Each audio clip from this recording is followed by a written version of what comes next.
Hey everyone, welcome back to another video. In our last episode, we got our player character up and running, literally. But if you've noticed, our scene is looking a bit dull, isn't it? I mean, our player is just a capsule floating in a void. So, before we start building platforms and obstacles, let's add some materials to bring our scene to life. Trust me, it's much easier to work with a well-lit and colorful environment. Let's get started! First, let's start by giving our player a little makeover. Go to the project window, right-click and select Create Material. Name it Player Material or whatever you like. In the inspector, you can change the color. Let's make it a nice bright blue so it stands out. Once you're happy with the color, drag and drop the material onto your player capsule in the scene view. Much better, don't you think? Now that our player looks a bit more alive, let's give the ground some love. Create another material, name it Ground Material, and let's go with a vibrant green. Something that screams, hey, I'm the ground. Apply this material to the ground plane we created earlier. But hey, if you want something more realistic, like actual grass or dirt, remember you can always head to the Unity Asset Store. There, you'll find tons of great materials for grass, wood, metal, and more. But for now, we'll keep it simple and stick with our basic green. Alright, with our player ground looking sharp, let's move on to building some platforms. With everything being easier to see now, creating and placing obstacles will be a breeze. Let's create our first platform. Right-click in the hierarchy, go to 3D Object, select Cube. This will be our basic platform.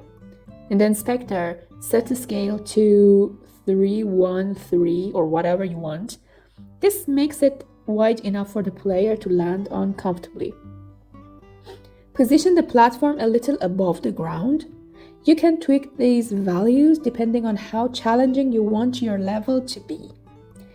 To add some extra flair, let's apply materials to this platform too. Create a new material called Platform Material and pick a color or texture that contrasts well with the ground and player. Maybe a nice stone texture or a bright color, whatever fits your game style. Apply this material to the platform and suddenly it looks much more vibrant and engaging. And just like before, if you want to go all out with realistic materials, the Unity Asset Store has got you covered with plenty of options. Now, let's duplicate this platform to create a series of steps for our player to jump onto.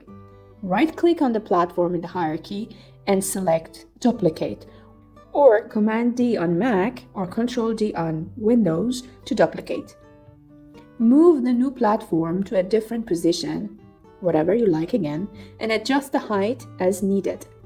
Keep duplicating and positioning platforms until you have a nice path leading upwards. So, pause the video, create your platforms, and then let's continue.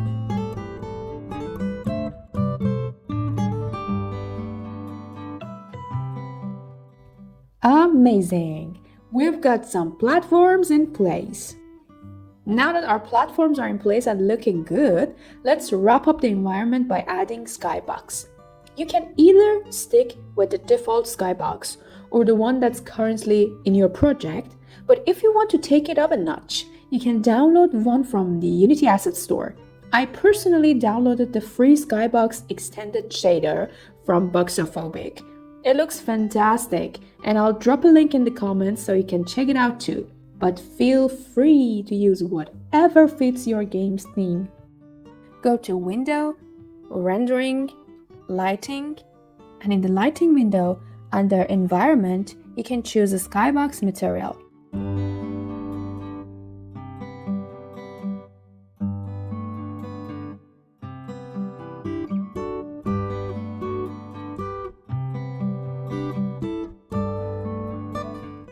Now, I think it's time that you and I talk about boundaries. So, Let's talk about boundaries. We want to ensure that our player stays within the defined area of the ground and doesn't wander off into the endless void. To do this, we'll set up invisible walls along the edges of our plane. Here's how we can do it. Right-click in the hierarchy, go to 3D Object, and select Cube. Name this cube Boundary Wall. In the inspector, adjust the scale of the cube to make it long and thin, like a wall. This will act as one side of our boundary. Position the boundary wall cube at the edge of your ground plane. Duplicate the boundary wall and move the duplicates to the other edges of your ground plane. Rotate them as needed to cover all 4 sides of the play area. Adjust the positioning so that the player can slip through any gaps. If you want these walls to be invisible but still act as barriers, create a new material, name it Invisible Material, and set its color to something transparent in the inspector, or choose a fully transparent shader. Apply this material to all boundary walls. Now, the walls will keep the player inside the play area without being visually distracting. And that's it for setting up boundaries. Now our player is safely confined to the play area and cannot wander off into the void. This keeps the gameplay focused and prevents any accidental falls into oblivion. Now here's this question. What if the player falls from a platform? Just like in the original Chain Together, there's no respawning here. Instead, the player will either land on an obstacle below or fall back down to the ground, where they'll have to start over and work their way back up. So right now, we do not need a respawn point. Maybe in the future, I don't know. And that's a wrap for part 2. We've created a basic environment, added some much needed color with materials, and set up platforms and boundaries. Our player now has a fun little world to explore.